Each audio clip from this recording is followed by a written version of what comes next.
小梅已经2个星期没有好好吃饭了，她觉得肚子很饿。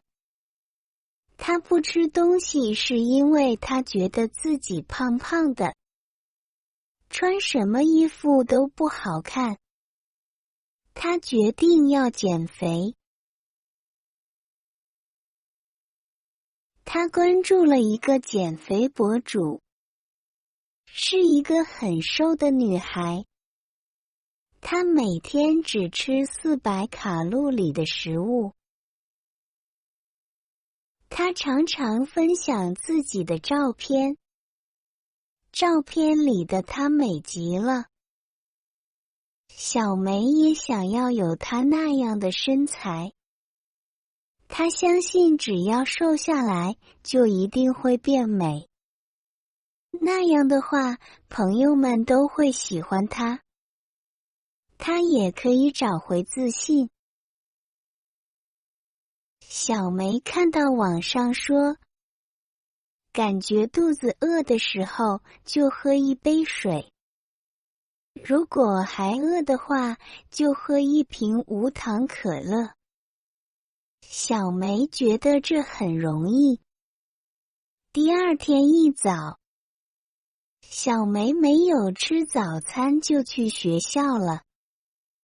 中午，她吃了2个胡萝卜，喝了1瓶无糖可乐。晚上，小梅和妈妈说她要准备考试，希望妈妈把晚饭送到她房间。可是妈妈刚走，小梅就把晚饭倒了。坚持了几天，小梅不觉得很饿，还很开心，觉得自己一定会瘦下来。她不想告诉别人自己在减肥。可是过了几天，她的朋友还是发现了。朋友们发现小梅不吃东西，问小梅是不是在减肥。小梅只是和他们说自己生病了，不想吃东西。她不喜欢别人讨论她减肥的事情。周末的时候，小梅在路上走着走着，觉得有点头晕。之后，小梅的身体变得越来越差了。上课的时候也会头晕，什么事都不想做，只想睡觉。小梅还是不想放弃，好不容易瘦了一些。